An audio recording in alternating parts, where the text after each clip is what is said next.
In the video you're about to watch, I am interviewing Arkadiy, who's an online coach who helps people with client acquisition strategies, meaning how do you get more clients? And he helps people get to $100,000 a month. And so if you're interested in starting a business, or if you're already running a business but you want to grow your business, then this video or this interview will help you understand what do you need to focus on to get started, get that initial base of first customers, and how can you build a strong foundation so you can grow and scale that business and in the future really get the results you want. Thank you so much for taking your time to be here. I'm really excited. I've had a little bit of a look into what it is that you're doing, and I think people can definitely learn a lot. Initially, I'm very curious to hear what was it that you did before you became a client acquisition coach?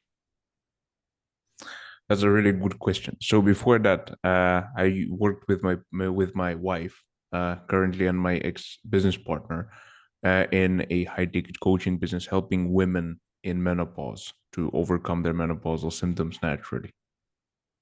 Okay, interesting. And how long did you do that for? 2.5 years, nearly Two and three, a I would half say. years. Yeah. Nearly 3 years. And so I imagine you've had some kind of job before that even. Has there been Me. like many? Yeah. Has there been like was it a natural progression for you to go from a regular job into doing this high ticket closing for the coaching you did for the women? Well, my wife said, Arkadiy, how about we start an online coaching business? And I was like, how about we start an online coaching business? And so we did. It was quite straightforward. Yeah, Yeah. that does seem quite straightforward. And so from the time you had the idea to the time where you either reached out or got your first clients, like how long time did it go or pass in between that? Oh, that's a good question. Let's see. At least 3 to 4 months. And so after the 3 to 4 months, you got your first client, and I imagine after that it was pretty quickly until you got your next one. At that time, we were selling at $97 Okay. per program. That was supposed to be high ticket. We use so-called wave launch strategy, which like you sell at like fraction of the original price, and then you increase every like 5 to 10 clients. Mm. And so that was relatively easy to sell and get with friends and family, like texting people in your phone book, so to speak, right? But I'd say it still took us a couple of years to get to the point where we could confidently sell it high ticket of $2,000 to $3,000. So after the like 1 or 2 years in is the point where you fully transition to doing the 2000 per client, as you say? Yeah. Okay. And how many clients were you servicing at that point? At that point, we were servicing 30 clients. Then we got to 60 clients at 2K. And then we increased to 3K. Okay, wow. I imagine that you didn't need to do any kind of other work besides this online coaching at that point. Um, Clarify the question, please. Like at what point, when you transitioned into being an online coach, initially, did you just quit your job immediately, or was there a transition Okay. phase? Yeah. There was a small transition phase for me, specifically for my wife, not for me. Yes, at the same time, I was doing two other activities. Number one, I was working at my full-time job as a manager of waiters. I don't know if there's an official title for that, but like there's a restaurant, and then there Yeah. are waiters, and there's somebody who manages them. There we go. Right. I was doing that. That was from 5 p.m. until 12 a.m. to 1 a.m. in the night. It was quite busy place. And so in the evening, I was working there. And then in the morning, I would wake up, do that. And at the same time, I was learning Italian because the owner was Italian guy and I wanted to learn Italian. Love Italian language. Why not? Yeah. Cool. And so and so how long into the process of doing the online coaching was it that you ended up quitting? 6 months. 6 months. Okay. I think looking back at it, I really need to actually reflect back on those days. But it was around 6 months, that's for sure. So that must then have been not too far after you got your first client. Yeah, basically when it proved to be working, that's when I'm like, okay, if I will focus on it fully, 100%, I'll be able to make it work even quicker because my wife is a coach for women and I was the client acquisition channel. In other words, marketing and sales, appointments. I see. And so after that, you just went full into the new online coaching business. Yeah. And so what ended up happening for you to switch from doing that business to what you're doing currently? Well, my wife realized that she doesn't want to do high ticket coaching anymore. And I realized that selling to women in menopause, as fun as it is, and as a male, it's not that easy. But like as fun as it is, I would say always wanted to. I like talking about business in general. I love sales as like sales. I just love sales, and so for me it was quite natural to be like, okay, let's do that instead. Yeah. Yeah, I mean, it seems like a very natural step forward yeah, it for was sure. supernatural. At the Yeah. same time, I was working with my mentor at that time, and and he's like, you know what? I think we can work together. And I was like, I think we can work together too, because I love business and you love sales and I love sales. So let's do it. So is that what you decided to do after the 2.5, close to 3 years of working with the women? Yeah. And so what kind of transition was that? Did you like just from one day to the other stop accepting new clients, or how was that? Pretty much. Okay. And by that time, did you already know what the new thing was going to be, or how did you figure that out? Yeah. Since I'm working with my ex coach, ex mentor, pretty much there's already like an existing client base with newer clients coming in. So it was not a hard Okay. decision to make. It wasn't completely new offer. It was already a proven offer that is already working and makes sense. So did you start then as a closer for him and his leads, or what kind of role were you fulfilling in that relationship? Closer client success, both. Okay, I see. So working on And both. and is that the same thing that you're doing now? Yes. Okay, I see, I see. So that seems like a very natural and an easy thing for you with the experience that you've built up to that point. But I think at least the experience I had when I initially had to get started, and to some extent the things that I'm still working on, and what I think people can benefit a lot from hearing about is when if we're talking specifics, you already touched a little bit about this, but what is your advice for people to like really get those first 1 to 5 customers? What would you say is one of the most important things? That's a great question. Yeah, it's actually quite simple. I believe in the beginning, a lot of coaches, myself included, the same mistake I did, the same that I see every single coach do, is they focus on too many activities that don't directly generate the revenue you're looking for, right? And so focusing on the website, on the logo, on a cool business name, on trying to build out the brand in the first month of starting your business doesn't make any sense, right? What's really needed is talking to people that may have the problem you solve, setting a call with them and selling them on that call.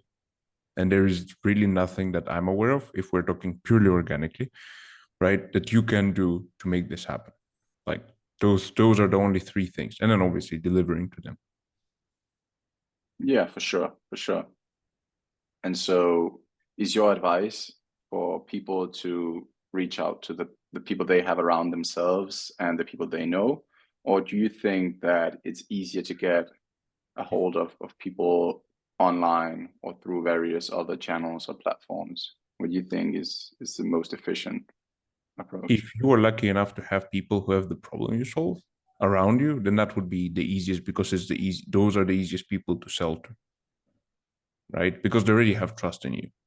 Mm. And if you don't, which rarely happens, but if you don't, then you go to the friends of the people that you know.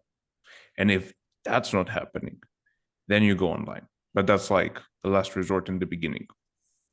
Mm, cool. And makes sense. And so I think a lot of people who will be watching this or considering starting a business will think of sales as something like super scary. And the fact that you're reaching out to people and trying to somehow convince them, right? I mean, I've watched a few of your videos, and I know you've compared learning to sales in the form of coaching as well. And I think that's a great analogy. What would you say to those who are scared or intimidated by trying out with sales? It's funny because I had this conversation with a friend of mine in coaching space as well. She runs a fitness, weight loss coaching specifically. Um, and that is just understand that everything will be scary in the beginning anyway, right? Like there is nothing that is not scary. And if it's not scary, then probably it's not worth doing. So just do it, even though it's scary and uncomfortable. Um, After 3 years, I am still uncomfortable on most of my calls when it comes to sales, in some way, in one way or another. And that's normal. I suppose everybody who is doing that is feeling the feelings and emotions. It's just we don't have to act on them.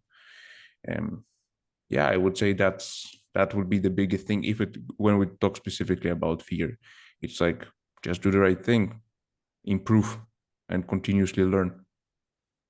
Yeah, I think that's such an important point, and it's one that I think to a certain extent, and probably more subconsciously, it's something I've known for a long time. But since really working with my own stuff for the last 1 to 2 years, it's really become apparent that it doesn't really matter what kind of work it is, but the fact that anything new will be scary or difficult in the beginning, right? And so Yeah. just attacking it head on, I think is so important. Um, I also saw that you made a bunch of videos talking about mindset, and I think that's super interesting because personally I have talked about mindset as well in a lot of my videos, and I think it's a topic that is highly debated, right? About what you need, what it can do for you, what it can't do for you. And so I was hoping you would give maybe your 2 cents on what it can and can't do for you. That's a very hard point, right? Because it's so high level mindset, as in like generalizing everything that has to do with our thinking and also emotions, because that is also related to mindset for most people who hear the word mindset itself. Um, I don't know. I never really focused on mindset, and or rather, the times I did focus on mindset, I didn't get anything out of it. So maybe there is a secret pill or a passage for somebody who, improve mindset and kind of just go with it. For me, stealing it from the influencer like Alex Ramosi, it's really more about like the input and the activities you do, and then the mindset will improve as a byproduct. So if I will just continuously improve the way I outreach to people, how I set them, how I sell them, and how I deliver to them, my mindset will improve because, yeah, my mindset will improve as a byproduct. Mm. I might keep that step of like improving it intentionally, so to speak, and get there by just doing the right things. If you think back to before you got started as an online coach initially, did you at that time, I mean, you seem to have kind of embraced when your wife suggested this idea at the time, to have embraced it pretty easily. But did you already at that time believe that it was something that you could do? Or, and I'm trying to relate this to the mindset thing, right? Or did the belief that it would succeed come once you actually proved that it was working? Or what did that process look like for you? It was very funny. Of course, we believed that it as a very like every new aspiring coach believes it's gonna work from the very beginning. Like you just create a nice website, you just post that post, and magically, as in those films, people will buy because you're different, right? So we had that exact belief, and it's not linear. It was a curve. It first is like it's a huge belief, like yeah, it's gonna work. Then it's huge disbelief. No, it's never gonna work. And then you just continue doing the right things, and then you see that it's a little bit working, and then you have a little bit of belief, and then it's starting to work a little bit more, and then eventually it comes to the point where it's actually working, and you're like, yep, it's working. Yeah. And even then you will still have this belief that it's going to continue working and will grow.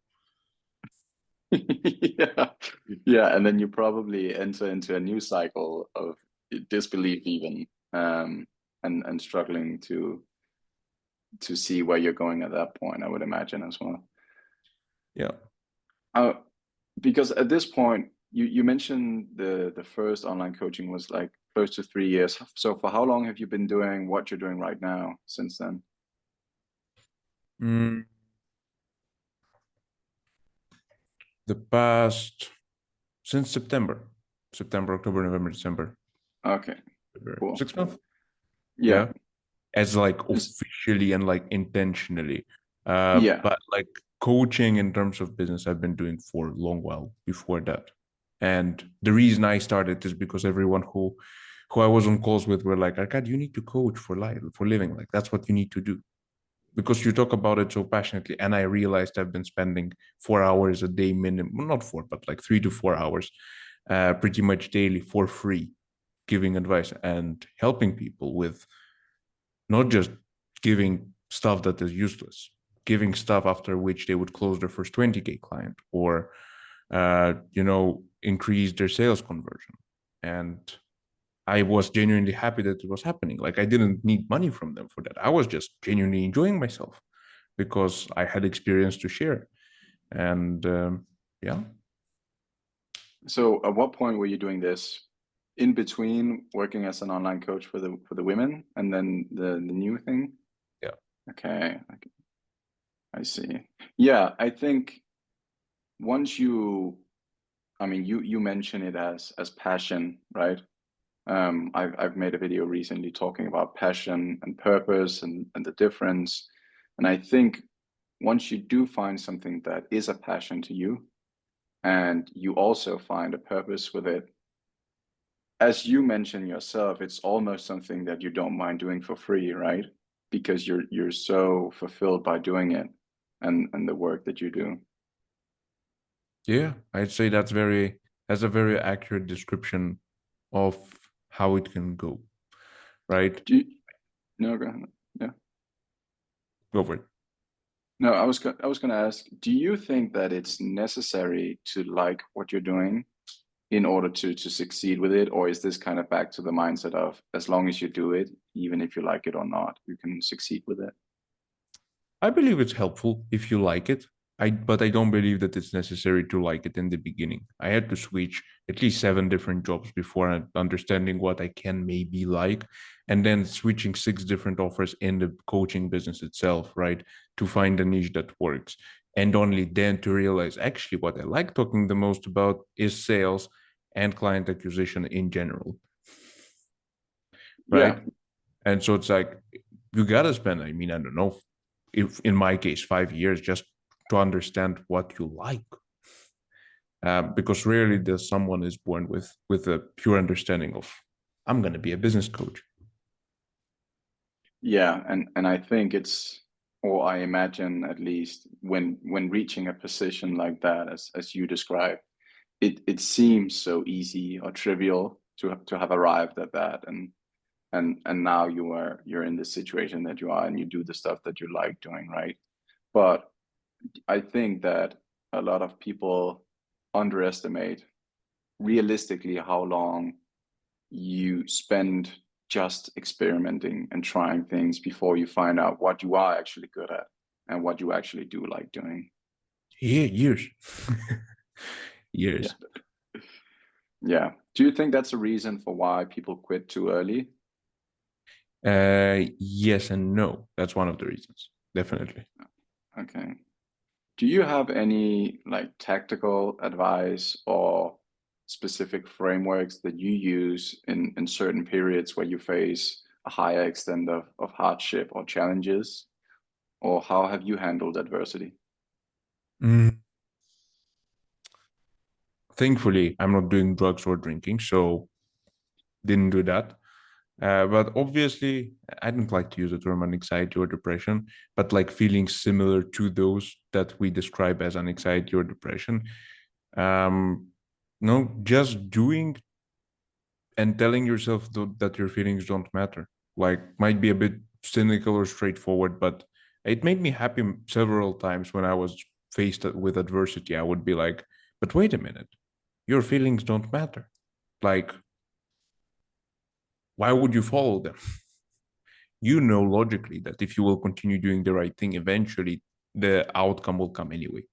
And if you just believe that and you just truly believe that, not just think that you believe, but like truly believe, there is no really harsh feeling that can stop you. No, and I I like to do the same thing. So I totally agree with you. I think for someone who's not heard stuff like this before, there's a possibility of thinking that if you tell yourself your feelings don't matter, it's the same as saying it doesn't matter what your life looks like, or it doesn't matter what you do with your life. And I think personally, one shouldn't confuse saying my feelings don't matter right now as to it doesn't matter what I do with my life, right? Yeah, Because definitely being specific. yeah, because in this specific case, like you're still working on making that thing work. Whereas if you're like, oh, it doesn't matter how I feel, I should just go out and do a bunch of stupid shit, or, not take care of my body, not take care of my mind, or not work on the right things. Like that's not what we're talking about in this case, right?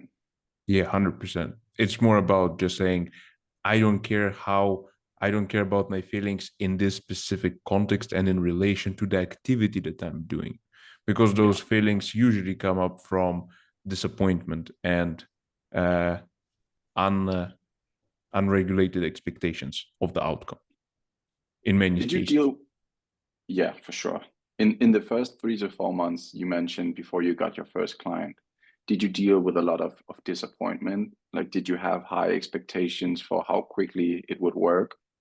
Yes, definitely. Not in the first 3, 4 months. There was like a point when we launched the website. That's when the most disappointment came.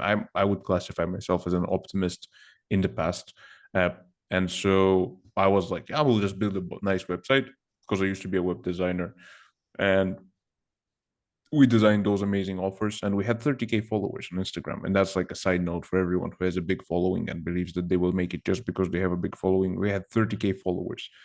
We made zero sales. And so, like, having that data in, the disappointment came after launching the website and posting social media and going with all those marketing campaigns, and nothing happened. That's when the disappointment came. Yeah. And was this before the 3 or 4 months? This was just initially? This was the first 3 to 4 months. This was like 3 to 4 months we spent on building the website, creating offers, warming up people, and Yeah. then we launched the website. We launched the marketing campaigns, and nothing. Yeah. And in the moment or shortly after where you had that disappointing experience, was this one of those moments where you had to be like you continue to have faith and belief, or did you really have to double down on the it doesn't matter how I feel right now? Do you remember how it felt? That belief didn't come until later on, right? So at that point, I actually just didn't want to get back to 9 to 5. That's the thing. I am kind of like I'm shaky on the side of benefits and pros and cons when it comes to 9 to 5 in general. And so like I didn't want to come back to it. And so I knew that other people made it. And for me, it's quite obvious if other people made it, right, then I should consider it to be within my reach. Marcos already said it, I believe. Um, if it's humanly possible, then you may as well consider it within your reach. Yes, for sure. And and even more crazy than that is when you believe the things that haven't been done before to be true, right? Or possible. Like that's when you really get out there and test uh new territories. For you, like what's your future vision and goals look like? What are some of the things you would like to do in your life besides just the work you've accomplished so far? Well, definitely grow way better skills when it comes to sales and client acquisition. So like how to run an online coaching business, because you know you never reach your full potential. You can only get close to it. And so like I'll probably spend another several years doing that, just nailing those skills down and getting better at that. And then we'll see. But probably I won't continue with like coaching industry as like coaching because um I don't know.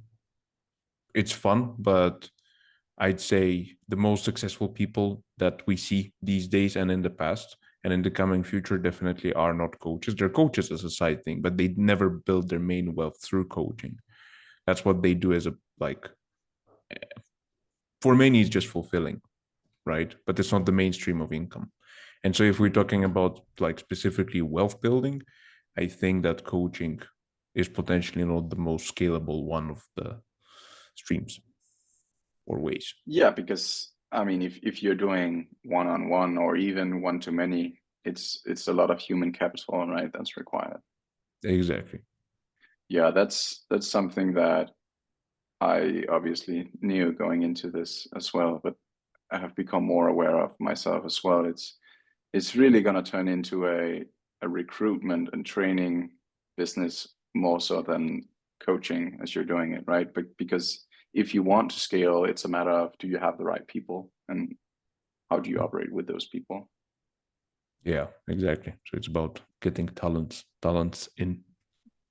Yeah. So from your answers, do you have no like future mark where you're like, this is where I would like to end up at one point? Not necessarily financially, but like a certain thing that you would either like to change or accomplish or something like that. Mm, until now, I didn't have a desire to impact people's lives. For some strange reason, I was quite open about my goals and making money straight out the gate, which I was blamed for in the past. But like, I'm totally cool with that. I am still in this to make as much money as possible because Yeah. yeah, that's what that for me, that's definition of business in general. And the fact that I can also, make people happy, that's a great bonus to it. And that's what makes it worth it in many ways. Right. So it's like I'm totally against unethical ways of making money, like scamming people. Right. But only fulfilling people is not the main goal either. So I'm like kind of in between there. But in general, in the future, number one, you know, be wealthy and be able to provide for my family. That's the biggest goal for me. My family is hopefully will be the top priority. Therefore, I should provide. I have a huge amount of respect for that. That's really great to hear. Thank you so much for sharing all of that.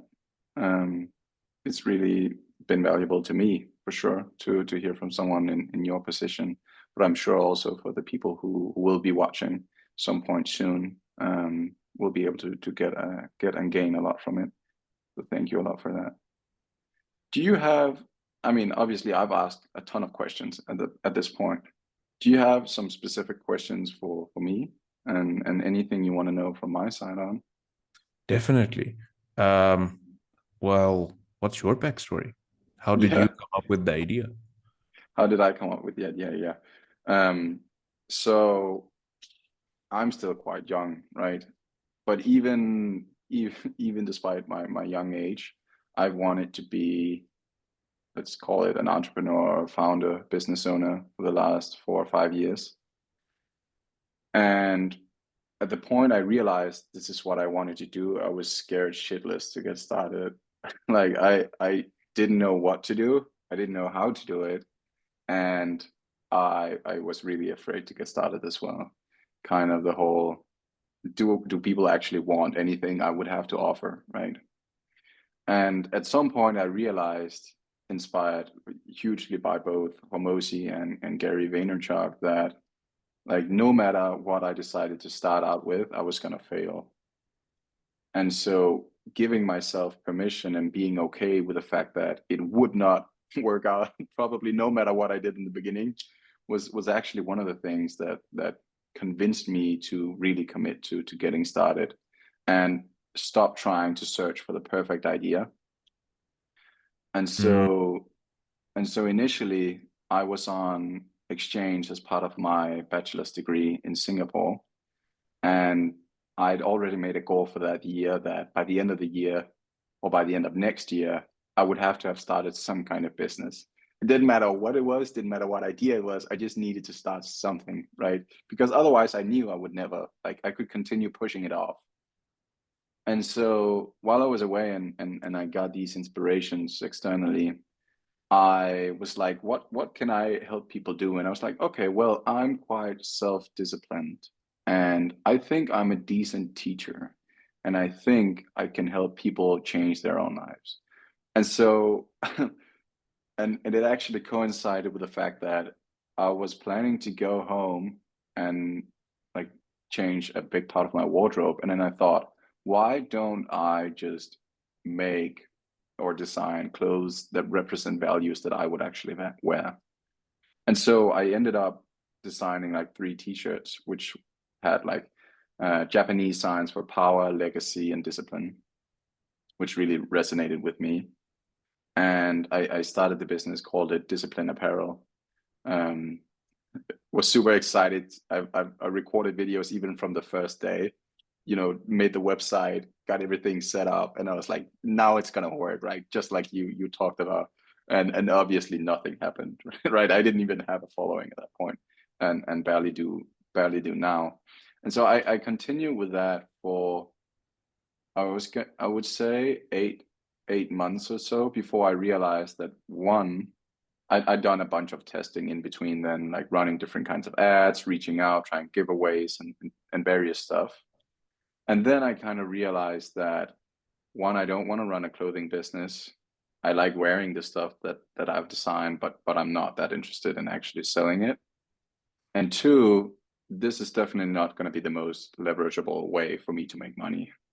Just like you say, I want to help people for sure, but I definitely want to get wealthy as well, right? And so I realized that, being in the same mindset of wanting to help people in their lives was still very much possible, but I would need a different vehicle to get there. And so I thought, what better way to help people who are or in the future will be in the same situation that I was in with not knowing how to get started than with doing startup or business education coaching, right? And so I just started doing that and put together my offer, and then knew that because of a lack of experience, the best way for me to go forward would be to start taking on free clients and demonstrate that it works, right?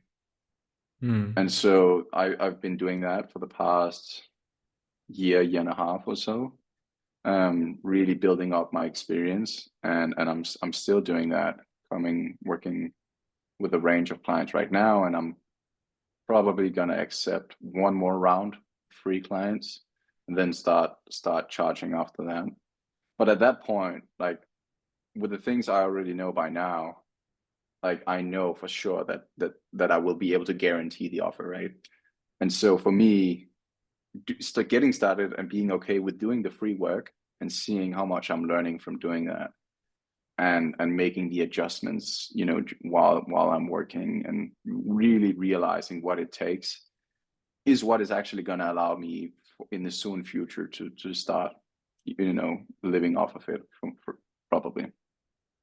Not probably. It's 100% guaranteed kind of. Yeah, yeah, Definitely. I've been very doing definitely. free work. I'm a huge fan of free work. When I started web designing and a web design agency, free stuff for like before charging. When we started coaching, it was low ticket. I would consider $97 as free, to be honest. Just like my perspective in high ticket space, because I never sold anything lower than 2K afterwards.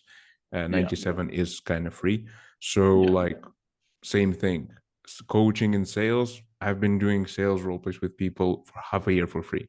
Before I was like, okay, maybe I can consider charging for that, right? Or working with someone who charges for that, and then working with them. But like the idea of fulfillment is still super important for me. It's like free until people start telling you that you're supposed to be charging for that. yeah. That's when you have a good product or service, right? When people tell you that you should be charging them, when they start feeling guilty, right? Or they offer you stuff instead of money. So like if they offer you to send you something, or like, can I do this for you? Can I promote you here? Or what's your address? I'd like to send you this thing over, just like as appreciation.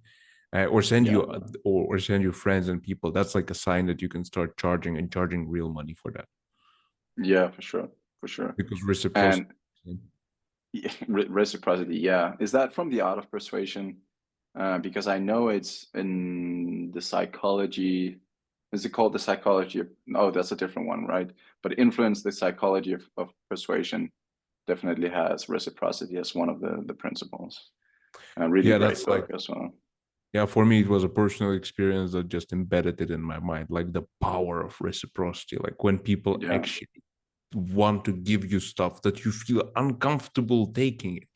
yeah. Like, please.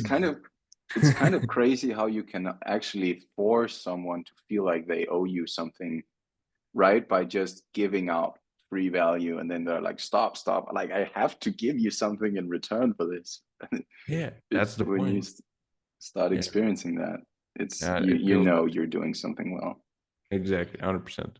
Totally Yeah, agree but with. no, so like I'm still doing a lot of free work. I'm also still studying. I'm finishing my master's degree this year, and working on the side as well.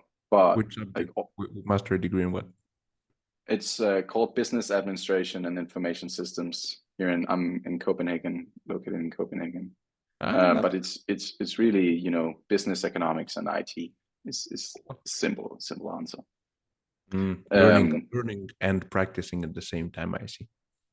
yeah, for sure, for sure. I really am dedicated to learning throughout my entire life. I think it's a, it's something that's made me think that if I continue to learn every day for the rest of my life, I will, one, not be bored, and the likelihood that I'll be poor is also very low, right?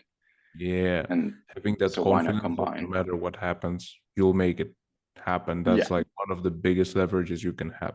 So it's like if you're stupid, then fear is your number one friend. If you have some sort of knowledge and skill that you can exchange for some good or service or monetary equivalent in that sense, then you will never be poor and you will have confidence in your skills because you'll be like, I don't care, you know, you boss can fire me, I'll still find the job I want, or the yeah, internet may go out of business and I will still have the job I want, or offline world can go out of business and we will be all online in virtual reality, and even then I will find the yeah. job I want. Yeah. I will be good no matter what. Exactly. Yeah. So no, for me, um, as I said, like I wrote to you, I really made it my mission to make entrepreneurship available to everyone or anyone, however you want to see it, right? I really want to get to a point where the things that I put out make it accessible or possible at least to get started for anyone.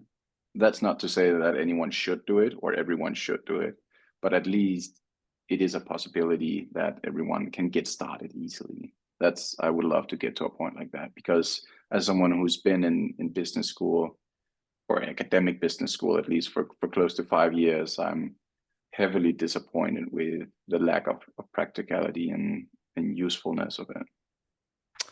Yeah, definitely. I've never had any like business education, to be honest. Like as my background, it's a something that nobody knows. But I've had only 8 months of formal education in total. Like I actually didn't even go to school.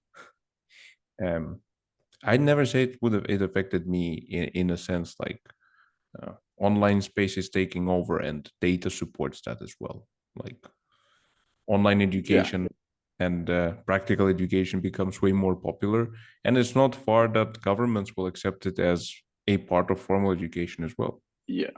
I think I think if you can, and that's kind of where my vision is heading towards, right? But setting up the right kind of institution where it's standardized what you go through and what you can expect throughout the course of a program or a degree, right? And so knowing you start at A point and then you finish at B point with, and then you've gone through, X, Y, Z. And that would be really, really cool. 100%. Yeah. So yeah, I mean that's my future vision. Right now it's really just being or creating excellent results with the clients that I'm working with, and obviously dealing with the rest that's going on at the same time. Cool. Now that, so what's your offer in like in a punchline? In the punchline, it's I help individuals who want to start a business get started and get their first paying customer within 1 to 3 months. Cool. That's so reasonable. Definitely better than I can help you get to 20K in 90 days or less. Yeah. It makes sense to do that when you've had such an experience, of course, but in the beginning, like in the first years, definitely first paying client in 1 to 2 months. Love that. Cool. Yeah. Because I think one, I totally agree with you, especially with the experience that I'm getting so far. It is very possible. But also, I think adjusting your expectations for where you should be after those 2 to 3 months will, one, make it more possible that you actually get there. And then once you are at that point, it's much easier to scale, right? 100%. So what's the mechanism behind? How do you help them actually get to the first client within 1 to 3 months? Yeah, so I do personal one-on-one coaching, and I have like a set course that is free for anyone who's not part of the personal coaching on school, that anyone can just join and go through themselves. But then in my personal coaching, like the thing that comes on top of that is the accountability, the personal exchanges of, is this a good idea? What were the results you got doing this, right? I think this doesn't seem or sound right. Can you change that? Let's see what happens after that. And then, reminding them, hey, come on, like you said you wanted this, right? We need to make sure that you actually get that. Like, I'm saying this on your behalf to see you succeed, not for myself, right? Hmm. So I think for the majority, most people know what it takes. Like, I've also, you've heard Hormozy said it, the fact that you don't need more information, you just need to be more okay with failing and not stopping while you've started or after you've started, right? And I think Yeah. people know they need to start. People know it's probably not going to be easy, but they either don't start or they don't continue until it works. And so that's kind of where the coaching side of things comes in, right?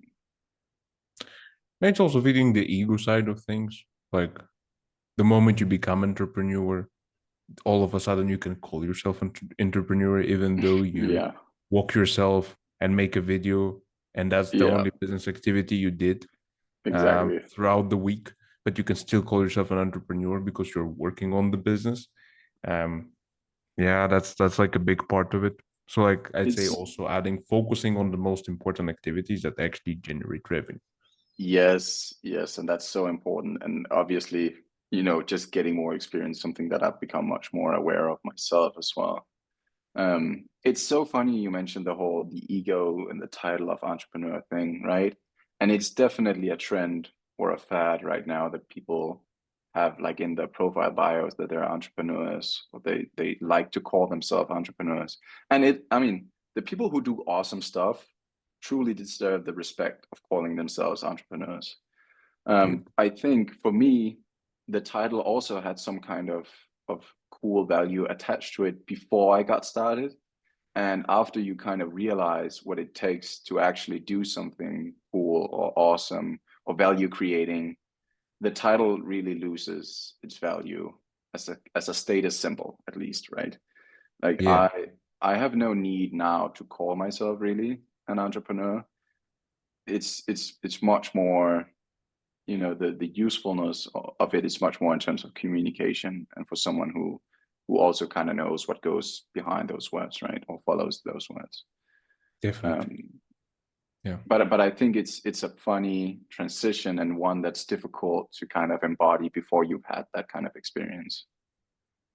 Yeah, 100%. But I don't know, for some strange reason I felt uncomfortable even calling myself a business owner, which is just a statement of fact because If you uh own the business, you own the because business. if you own the business, you are the business owner, right? But like even then I was still a bit uncomfortable because like I didn't have enough results to even call myself a business owner. Yeah, So I was uncomfortable with that because the results is still the main proof of what you delivered, right? The amount of money you made in the business has a direct correlation with the results you give, and therefore the quality and value. Unless you are an yeah, ethical scammer, which is a different topic, but we're talking like in the context of ethical entrepreneurship. yeah, Yeah. yeah. You mentioned having a mentor previously, right? What would you say has been the impact in your life in having a mentor in terms of like business success? Everything. There is good mentor. I've invested like thousands and tens of thousands of dollars in mentorship. And this is not just like a funny number. This is like a literal number of tens and thousands of dollars investments in mentorship and courses and coaches. And a good half of it was complete, trash, because the coach we weren't just the right fit, right? And even then, looking at it back, I wouldn't call it this way, because I believe it taught me certain skills that were needed, right? And a huge thing that's going on, especially being in this space, is that people come in with the expectation that everything will be done for them, right? But I just told myself at some point, after being disappointed multiple times in a row, I'm like, there is no program in this world that will get me from point A to point Z completely. It will always be a stepping stone towards my goal. It will support me in one way or another. It will allow me to grow, but it will never be a full-on bridge, just a bridge. And that helps regulate the expectations. And when you join a program, you're like, I'll just do the best with what I have here, and I'll do the most out of it. I'll become the most or one of the most successful clients here, and I will have amazing results. I will be on the wall of reviews because of my amazing results. But like, I'm not going to expect to hit my goal because of the program, because I own my goals as much as I own my failures and therefore my wins, right? And so, but working with someone who already did it is a number one. It's a must. Like, you cannot do it. You can do it on your own if you want to spend years of trial and error. But if you know someone who already did it or is a couple of steps ahead of you, it doesn't have to be monetary. Like, you don't have to work with somebody who's making 100K when you've made zero. But if you know somebody who's making 10K a month, reach out to them, offer an exchange of value, see what you can do for them. Maybe you're good at designing websites and they're good at printing money. So exchange services, right? Get coaching, jump on the call, do something, but always have somebody in your network who did more than you. So don't network just for the purpose of networking. That's just boring, but network for the purpose of learning and growing, right? So like, talk to people who achieved more than you. And if you have a possibility, work with somebody who has proven to achieve something and who has proven systems for you to achieve, because it won't get you there tomorrow, but you will save a couple of years of frustration for sure. And I think you touched on two very important subjects here. One is, and you kind of brushed over this, but the accountability, like the extreme ownership it takes to say, it is all my fault. If it fails, if I win, it's all on me. And the fact that you have to realize that really no one is coming to do it for you. You will have to do everything by yourself. And that's, of course, on one hand, a burden, but it's also very freeing in the sense that you can make it happen by yourself. And the second thing it made me think of is, I really, really am happy that you said that you could gain something, even if you thought a course hadn't lived up to the expectations it had set. But what would you say from the experience you have now? Are there some differentiating pointers you could give for what is a good mentorship or what is a bad mentorship before you invest? Is there some way to tell? Yeah, look at who they delivered to before, right? So I think Alex Ramosi has a video where he breaks down like 11 points. For me, I have like a more simple version of it. Like, did this person, and like it's a must for me when I'm looking for a coach, did this person have the same exact problem I'm struggling with right now? Did they solve it in the time frame I'm looking to solve it, or somewhere near? Did they deliver to somebody afterwards who is in the same position as I am now in the time frame I'm looking to solve the problem? And what ways did they use to, like, was it ethical? And I gotta be certain on all 5 points when it comes to that. And if they all check, then that's like a good, because then it's all on you, because somebody else did it. And if they did it, then you can do it for sure. Yeah, back to the previous point. Awesome, man. Yeah. That's really some awesome stuff. Mm. Well, it's been absolutely lovely chatting with you. I, on my end, don't have any more questions. Is there anything you would still like to know, or? I think that you had a very good set of questions, and I have a better understanding of what you do. I think we should definitely continue chatting in the future. I definitely do find you quite an interesting human being. So I think Thank you. getting to know you better would be beneficial for both parties in one way or another. Yeah, Sharing no, experiences. I definitely agree.